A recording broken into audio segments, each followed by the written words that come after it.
7:41, whether you're watching us on the TV, listening to us on the radio or on YouTube or wherever you are in the world, actually, good morning to you. Yeah. This is Breakfast with Stephen and Ellie. Now it's time to go through the papers now, and joining us this morning is writer and journalist Andy Jones and the author Ella Whelan. Good morning to you both. Right, Ella, let's start with you. Something a little bit different from what we did last time. King Charles's coronation. Some more details in the Telegraph. Yes, and all eyes now on the Queen consort Camilla, who and what kind of gown she's going to wear. And even people like me who aren't so much interested in Republicans, I can still get very excited about dresses, about fashion. And this is interesting because Camilla has a relationship with Bruce Oldfield, who is one of the designers that's favoured by the royals and famously did a lot of work with the late Princess Diana. A lot of her gowns, and you'd think that would be a bit awkward, but I think these sort of royal courtiers sort of do the circuit for lots of different members of the household. But I just wanted to pick up on this because the Telegraph does a kind of story about Bruce Oldfield, and he actually has a really interesting background. So he was born to an Irish mother and a Jamaican father. He actually grew up in care for a lot of his early life, had a difficult early life. He said that he was sort of turfed out of foster home because he was badly behaved, in his own words, and opened up a shop, and then one of his foster carers taught him to sew, and that's how he got an interest in it. Opened up a shop, and just by chance, he says, met Diana, and through that the relationship with the royal family grew. So it's quite an interesting rags to riches show, and he's now he actually as one of the columns underneath by Bethan Holt explains, he's had some difficulty with his business in the last few years, but took a punt and created a studio in his home, and is now potentially making the dress for the Queen consort, which will be a historic artefact. Actually, these kind of gowns will be, whether it's in the V&A or anything, there forever. So it's quite exciting. Yeah, it will last. It will last forever and a day, which is quite nice. Meanwhile, the Mail is looking at the coronation as well, Andy, and looking at the King, Prince of Wales and the Duke of Sussex. Yeah, from coronation dress to coronation mess. Well, apparently Prince Harry isn't going to set foot back in the UK until he's had an apology from King Charles and Prince William for the treatment of Meghan, the alleged leaking of stories to curry favour with the press, etc., etc. Meghan was mistreated. I don't know whether there's an apology due for Prince William throwing Harry onto a dog bowl or whatever other nonsense was in the spare novel. And yeah, apparently he's not coming unless he gets an apology. There's lots of excitable royal source quotes about it's going to take more than a gold-plated envelope to get Harry here, and Prince William won't even gaze upon Harry at the ceremony and all this sort of stuff. Of course, Meghan herself is, we're here, unlikely to attend because it's going to be on the same weekend as Archie's 4th birthday, and also she's a girl with the childcare needs with Lilibet, etc.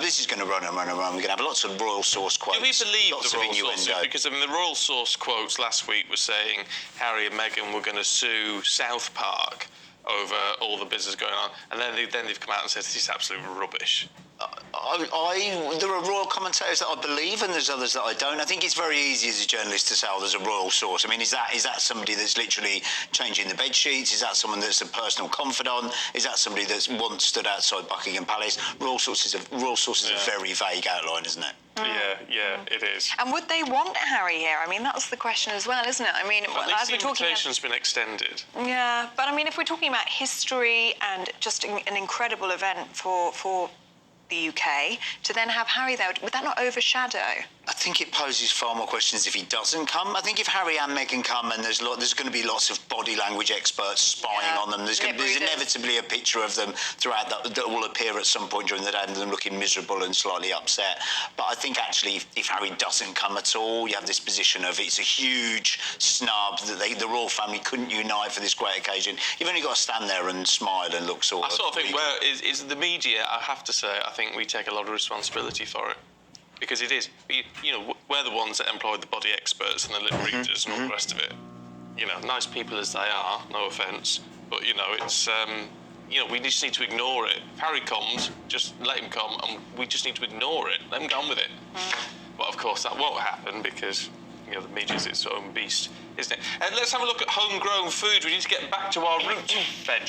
Yes. That's the Guardian. Well, just because we were talking about turnips in the last time we did the paper review, I thought I'd pick this out, which is the interesting thing about this is, particularly papers like The Guardian, but others are sort of very keen on saying that we need to grow our own, be sustainable. And I think lots of people who have a garden, which is not everyone, I certainly never did, it's a nice thing to do.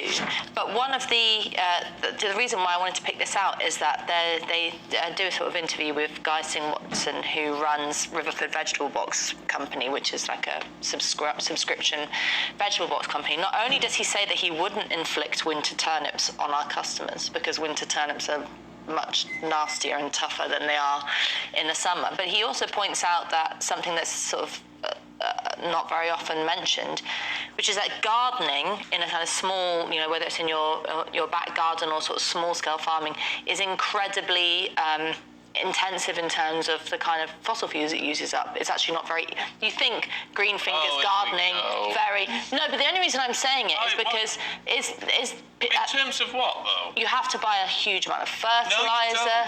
No, you don't. I tell you, you do... We grew all our own veg. But where was that? Back in the day, up in the north. Yeah, well, if you've got a scabby little patch of London sort Clay. of... then you need to feed it with a lot of stuff. But the point I wanted to make is that there's, instead of...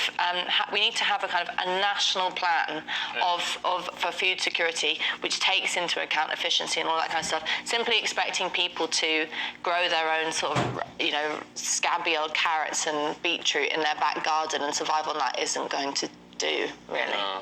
Would you grow your own, Andy? Do you know what? I can't now where I've moved to, but when I previously had a garden, I loved growing my own tomatoes, blueberries, all sorts. I love showing off, going into the garden, getting some, washing them, and going, oh, look at this lovely salad I've grown. And it's really great. It's a really meditative, enjoyable thing. Yeah. Planting, because you're not looking in front of a screen. You're not thinking of anything else. Planting, digging, pulling a few weeds out. I don't like worms, though. You don't like worms. You never know. Just take them off.